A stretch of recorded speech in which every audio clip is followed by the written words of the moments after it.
everyone. Good to see you back. Hello, welcome. Welcome back to Tiny Clarity. This is where we get our lives together, not perfectly, but together. We do it scared. Doing it scared. All right, and we're so excited, actually. We were kind of getting into it before we even jumped on, but we're going to start off like we do every show with just a quick little movement moment. Get up and get our bodies moving. Please join us for it or not, whatever. If getting out of bed today is your movement moment, that's enough. That's a win. Right? Here we go.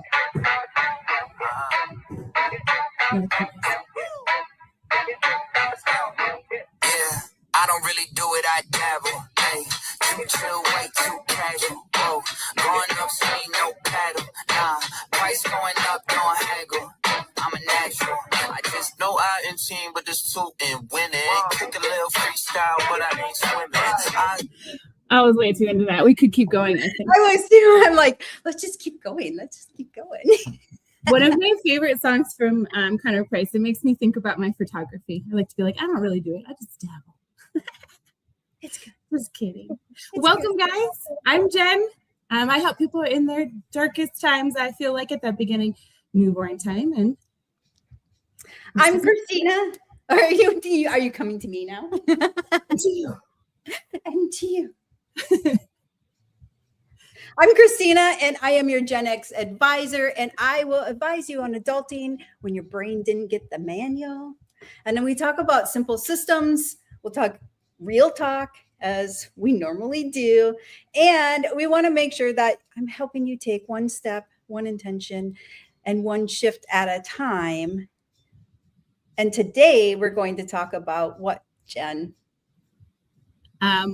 We are going to talk about where all that hours hiding. I cannot wait to jump into this topic as well, too, because I feel like I can really relate to this. And you guys all know how I feel about my crazy life and how we're going to find those extra hours.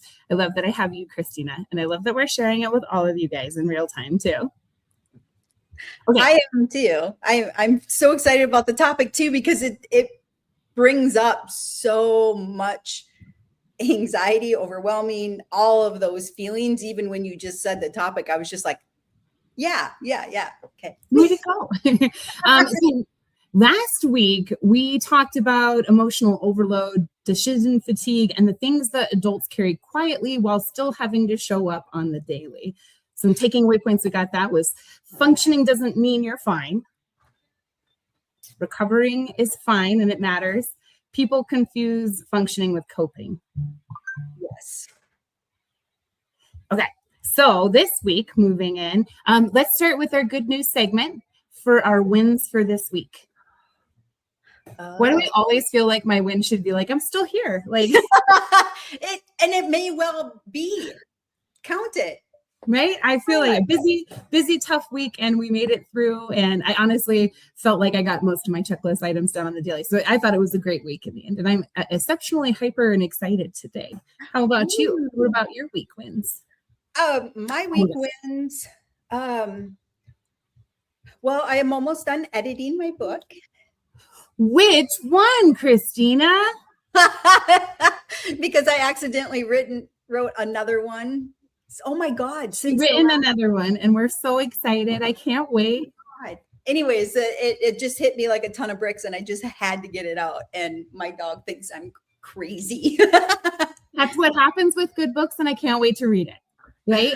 That one I'm more excited about than the adulting manual book, but I think we'll drop this little both of them are going to be fantastic. We'll tell you more about it later. Yes, I know. And I can't think of another one that I'm really excited about other than that right now. So that's really all I've been focusing on. And I'm sorry to everybody who's trying to get a hold of me. I'm not purposely ignoring you. I'm just so engrossed in this. And I am overly ecstatic about it. So we are too. Thanks for letting us be a part of it. I love this, and I love to hear more about it. I can't wait. All right, and to you, the audience out there, I ask you, what are your wins for this week? What's something that you're proud of that may have gone unnoticed? Let us notice it now. Ooh. Okay, so today I have an honest question for you. Okay. Where are the hours going? What hours? Because it seems like I am constantly running out of them. Right? Every morning I have a completely reasonable list of things to get done. And Yeah. then every night I'm already shocked that it's bedtime. Like, where did it all go? That I have no idea where that goes. There's that part of me that goes, did I just sit here for a half hour? And then you look and you're like, no, I sat here for 15 minutes or 10 minutes or 5 minutes. And then there's that time where you sit there and you're like, it's only been a half hour, but it feels like it's been days, right?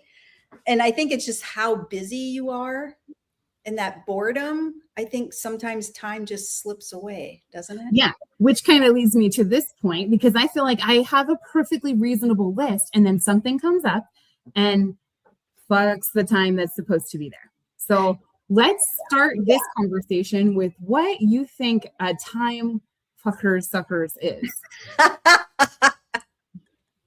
How about disruptions?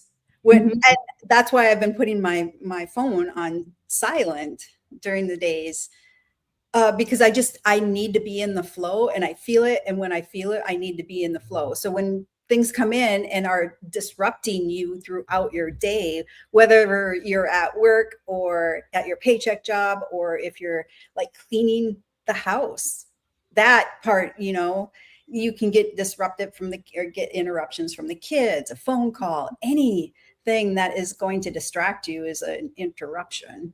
And the second part is, those are the parts you can't plan for, right? Like what some of the biggest time suckers are basic things like interruptions, I would definitely say.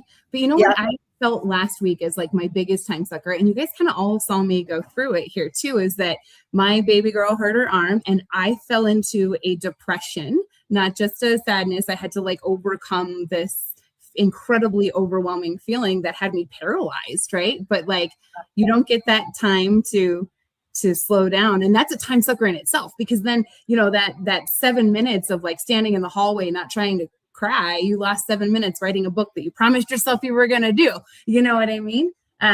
So them time fuckers, they come in a lot of different ways. I personally feel like for me, it's like the emotions are my biggest time sucker. I think I can plan for almost everything else, but when those emotions get me, I forget that I have to process them sometimes, and I don't allow that time for it. Like I just said, I'm like, should be writing a book instead of crying about my daughter who's about to have surgery because of my fault, Yeah. No, and you are 100% correct, Jen. And thank you for being vulnerable. I appreciate that. And I love you. Right? But so to your point of, that emotional piece of it is so true. And you need to spend time with yourself because you have to deal with something. Something's making you emotional. Take 5 minutes. It's okay. Set a timer. I do that. If I'm going to have, which I know I have down for approximately 7 minutes. Exactly. Set a timer, then And again, it's not wasted time. Anytime you are spending on yourself is not wasted time. So don't ever think of that as being a waste. But spending that time dealing with your emotions in that moment, do it. Get it over with, or set it aside for the end of the day. But take care of yourself and deal with those emotions, because it's just going to be like a snowball, and it's just going to keep bigger and bigger and bigger. And then pretty soon you do what I do, which is crash, right? And then you spend the entire day in bed, that makes whatever I'm wallowing in, right? Because if you don't, I'm thinking of like that whole time, where did my time go during that time that I was battling those emotions? And there were times, because I wasn't confronting it right, that I would continue with my life and lose 30 minutes because I'd be like, why did I come in here? What was I doing? And then I'd start getting on track, and then my mind would be like, hold on, you want to cry for a second? And then be like, all right, now let's get back to what we were doing. But had I taken the appropriate time to work through the feelings, I think that's something though you want to like, that makes it extra hard. Feelings are something you kind of want to run away from sometimes. Yeah. Well, and it's funny too, because sometimes I'll just catch myself just like bawling and not necessarily knowing why. I just needed to release. And then it's maybe, not even a minute of it. And then I'm like, I pick myself back up and I go look in the mirror and I'm like, go get your shit done now. And then I go off and do it. I just had to release this energy that was balled up in me, and it felt really good. And the rest of the day is fine. So it's okay to have those little breakdowns whenever you need to have them, and don't apologize for them. I was thinking while you were saying that, like, why not encourage the breakdown? So interesting thought, right? Like, why not dive down just a little bit deeper, look at those videos, think of like commercials that make me cry, or like TikTokies. Like, why not confront it? Good idea. I like that. Yeah. And it's not dealing with it, right? It's not a negative thing. It's just releasing your emotions. So whatever positive spin you want to put on it, I would just call it releasing your emotions, right? And that's okay. Everybody needs to do that. I don't care who you are. If you're not doing that, let's talk. Can we talk about my favorite comedian who has a great joke for mental health? Yes, please. Okay. We may have talked about it again, but it's so good, I'll mention it again. She says that mental health is akin to swimming. So you can go to a swimming pool and jump in the deep end and not know how to swim. There are people around you who will jump in and save your life, but you're still the asshole that couldn't take the time to learn by themselves and keep jumping into these situations. I think that's just it. Oh my God. Yes, that is so great. But I think it's another hint of have your support system around you. Yes, and create it. If you don't have it, you have to create it. That's upon your responsibility. Yeah. No. That is one of my chapters in my adulting book, is creating your tribe or building your tribe, right? So you shouldn't be out there finding your tribe. You need to start building your tribe. And like we did with the burn, we built that, all of us put together. Well, Leanne led it, right? But we built it as a team. She is our leader. Put it together to support her as she continues to do what she's doing with it. Speaking of which, I talked to her this morning, was like, you haven't come on with us as a guest yet. Anyway, okay, now that we've talked about time fucker suckers, let's talk about time supporters, because I think that's important. If we're going to talk about that, let's talk about how we actually, and I'll start with one of my favorite things. I find Finch, I've talked about this before, that daily to-do list checklist. I love making that little pet grow by checking off my check marks. That's really helpful to me. What about you? What are some time? That's one of the best things, or I shouldn't say the best things, but that's one of the suggestions that the experts say around how do you help yourself get out of that hole of wasting time and be more focused on what you're doing. I tried umpteen different ways, and what you're doing is you're gamifying it, which works for your brain, which is fantastic. And that's why there are so many different apps and so many different processes and styles and systems out there, because there isn't a one size fits all. So, and I've tried tons of them. And so that's where I came up with the 3x3, which is my process of how I stay focused and how I get my yearly initiatives done that I want to get done. And I only have 3 of them for the year. Of course, I have a whole parking lot full of ideas and stuff I want to do, right? The list gets longer and longer every single day, because I got to stay focused on the 3 things that I'm saying I'm doing for today. Like today, the 3 things I'm focusing on is posting on my social media, giving Google AI training to employees. And then my 3rd one is this. So by 1 o'clock today, I'm done.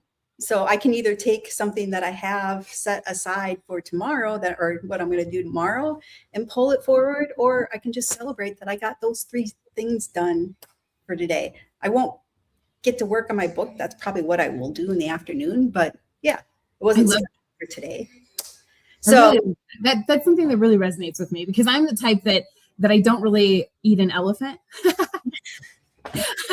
I just swallow it whole, or I try to, like how many days have we been on this? And I have been like, I'm going to get that painting done. Like it's something I could just whip out in 20 minutes or something. You know what I mean? And I just keep putting it as a checklist item. Like it's going to get done, but it's a whole day thing. And I'm not being honest with myself. And I love that you can narrow it down to 3. I think that has really helped me already. Like I love our relationships and all the things I'm learning. Okay. You know what? But even figure out your magic number is, and it might not be 3, it might be 5. You might be able to get more things done because you don't have that much effort towards it. Right. But figure out what works, what number works for you, but only focus on those for the day. And then obviously my daily ones roll up into my quarter ones, and my quarter ones roll up into my yearly ones. So by the end of the year, if I haven't completed, like I can check my book one off and move another yearly one in because I've got my book done. Right. That's fantastic. So you know what I find super, super supportive of time supporters? Our body doubling. Your body doubling has changed the way that I commit to myself. I've always, for the last 7 years, I've been an at-home worker, and it gets lonely, and I've developed some habits that I didn't realize I developed until I was body doubling. So tell us what body doubling is. Yes. And so that's another way to combat the time slipping away, is to join a body doubling group or co-working space. And there are in-person ones and there are virtual ones. And I run a virtual one out of school that is free, by the way, and I'll put it in the description. So if you would like to join, you can. It's fun. And I run 50-minute sprints, and then we take a 10-minute break, 50 minutes. But I run it from 10 a.m. to 4 p.m. Central Time, Tuesday, Wednesday, and Thursdays. So, and if we get more requests, I'm doing it Monday and Fridays, then I'll pick it up for then too. But it's a way for you to come in, tell us what you want to accomplish in that session or for those sprints. If you even want to break it up per sprint, if you want, tell us what you need to accomplish. We've got people on there that will support you. We can do a breakout room that you can go have a conversation in and figure stuff out if you need to. But it's a space for us to hold each other accountable for what we want to get done for that day. So yeah, and I've got a couple courses in there on the school site that's free, and it's called Chaos to Clarity. But who knows if that name's going to stay, because, you know, I am who I am. So we're not clear on that yet. We're still in the chaos. Total chaos, and have been for many years. Okay, if you had to pick one thing. Yeah? Yeah. Say it Go again. ahead. I said, figuring it out with you guys have been the best. The Burn Squad. Yeah. I mean, yeah, come join us. I'm an idea machine, so you could just listen to all this stupid stuff we come up with together. Oh my God, yes.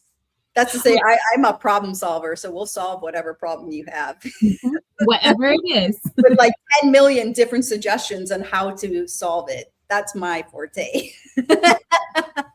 Okay, if you had to pick one thing that saves you time every week that we could share with our viewers, what would be the one thing? Set your day up the night before. So I limit the decisions I need to make every day, because right now my brain is just full and really focused. And so when I get that way, making decisions become extremely hard, like even what to eat or, you know, what to drink. It's too much for me because I'm just so focused on other things. But so I set my clothes out. I have already meal prep because I do that on Sundays, but I make sure that my meals are ready for the day. I make sure my water's full. I just make sure that my day tomorrow. Oh, and then I also do my 3x3. So I plan out what I'm going to do tomorrow that night. So that way, when I wake up, I don't have to go, shit, what do I need to do? Right? I have it all planned out, and I make less decisions that way, and makes my life easier. That's what I'm looking for, is to have my life be easier. So setting up some of these routines that I have through the day is making my life easier, which is making me more joyful and positive. So, okay. This could have been a little sooner in this conversation than I wanted to have it, but we're going to get into it right now because you mentioned it. Okay. Oh no. So wait, my one thing that helps me out the most, real quick. I just want to share that I use I was just going to ask you. God. Hungry Roots for dinner services. Their meals take less than 15 because I purchase them that way. They're like an interesting place. I hear you use Hungry Root too, don't you? I did use Hungry Root, yeah, for a while. And I personally find it, like we were talking about those like chopped veggies, purchasing them chopped in advance at one of our money things that we had chatted about. This one's huge because the meat is already cooked and prepared. Yes. So then by the time we get home as a family and David finally gets home, husband gets home for dinner and we can finally have dinner, we have like 7 minutes before bedtime. So how quick dinner gets made is so important. That's a lifesaver to me personally, I would say. But okay. Yeah. Jumping into checklists, because now I want to talk about this. So I am a morning checklister. I can't really think after 6 p.m. It's like food and then straight to sleep for me these days. Before perimenopause, it wasn't like that. Digress. In the meantime, I am incapable of doing anything at night, but I can in the morning. So I wake up and I make a to-do list, and my to-do list is giant. But I never think I'm overcommitted. Like, who else is going to do this if I don't do it? Like, exactly.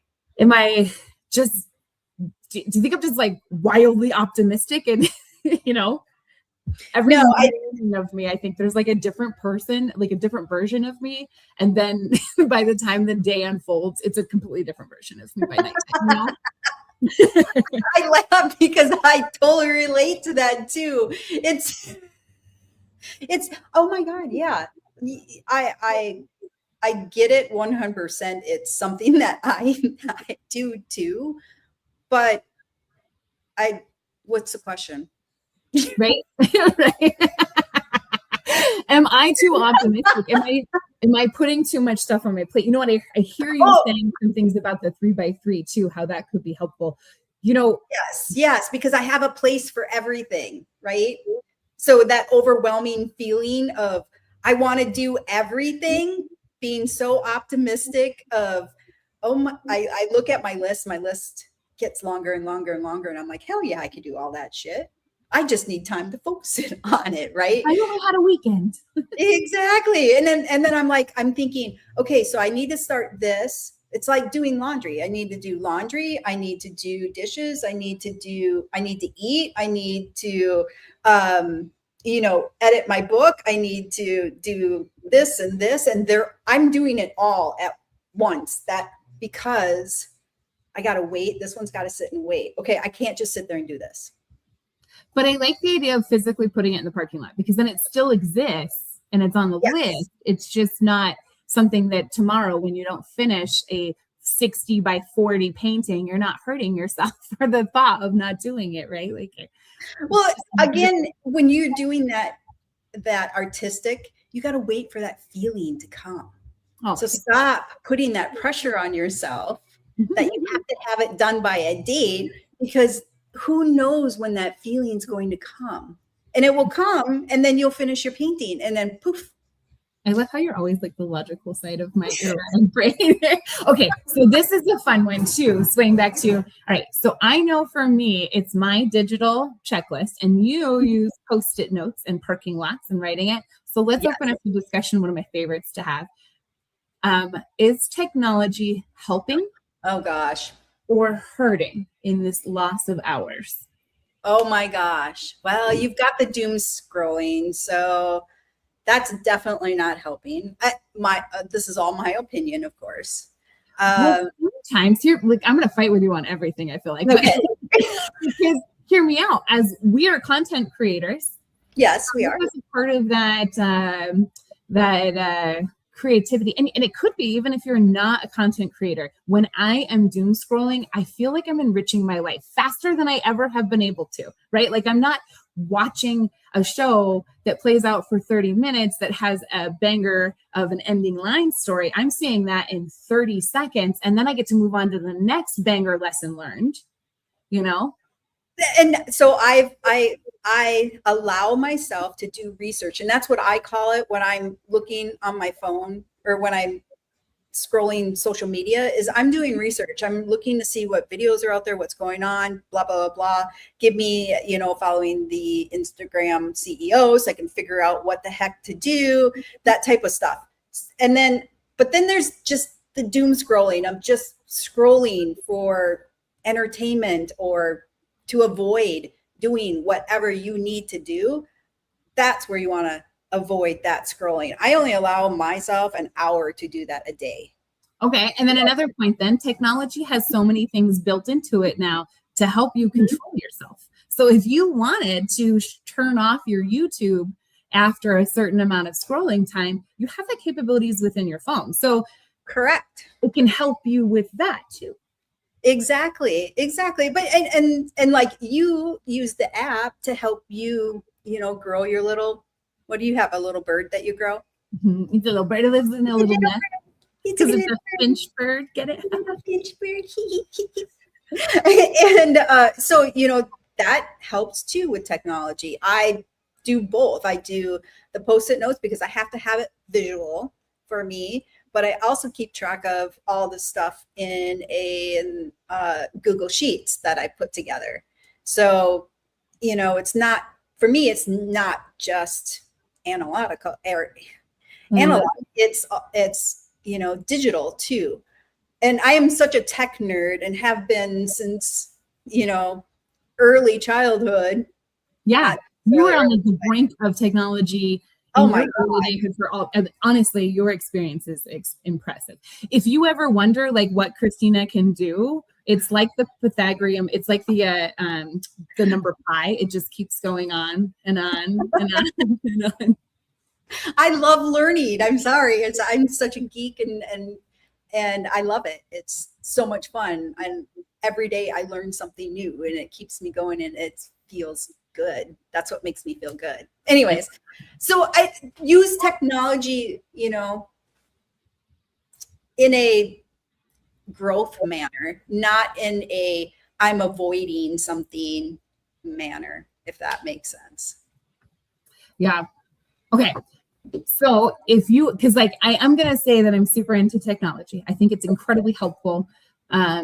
But I'm also not in denial that there are some things that I do not like about technology or certain items. If you had to get rid of one technological item that might actually help your day instead of hinder, what would it be? I could give up my watch.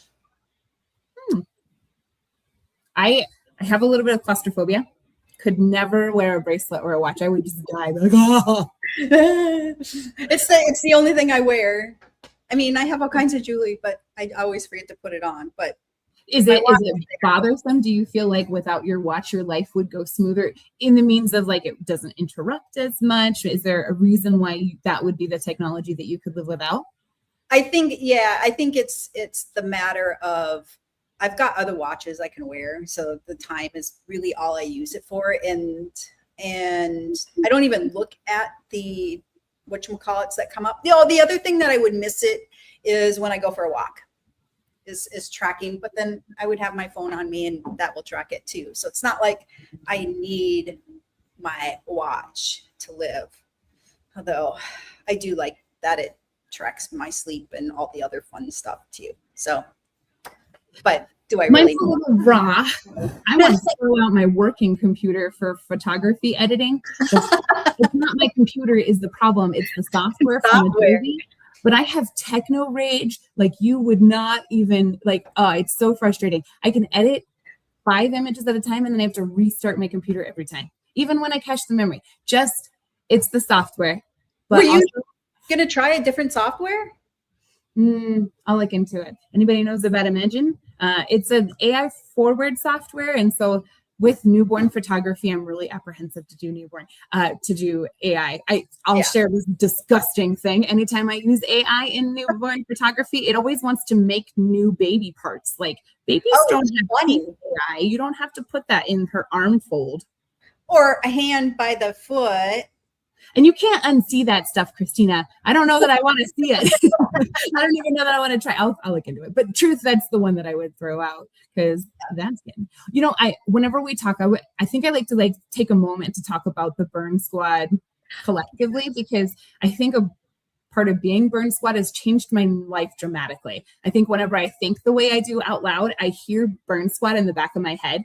And what I hear them say today is, Jen, maybe time isn't the problem. Maybe you're creating schedules of your ideal version of ourselves, and not the real ones, because the truth is, if we planned for the life we actually have, we'd be set already now, wouldn't we? Exactly. Okay, so I hear deep breaths. Control your breath. Yep, I hear that too. Don't let it overwhelm. Let them out. Do your thing. Love Love you, yourself. Burn Squad. Love you guys. So today, if you take anything away from this, what we like to say is protect your time. Use the tools that actually help. Stop planning for perfect days and build in margin. Yes. Yes. Because you never know when you're going to be too And depressed. it's not that you fail. Yeah. You're going to pick it up tomorrow. It's okay. You don't have to be perfect. We're not looking for perfection. We're looking for progress. And that happens one baby step at a time. You know, you said something that always triggers me. What is even failing? Like, if you fail at life, is that... Like, Whose definition is it? Whose definition are you going by? No such thing. All made up. Exactly. It is. It's all fucking made up just to sell shit. Yeah. And so it might feel weird. It might feel different, but do it scared. That's what we say. You'll get it done. Yeah, that's what we're doing right now. Progress still counts even if it's not finished. Okay. Exactly. All right, besties. Thank you for hanging out with us again. We can't wait to see you again next week. Keep an eye out for us. In the meantime, you'll hear some on our personal channels. We got some Follow Friday. Christina is going to be giving us some more information about her upcoming events that we have going on, her school. And please join us for our body doubling. It's super fun. She'll put that in the links below. Yes. Love you all and can't wait to see you next week. Bye. Bye.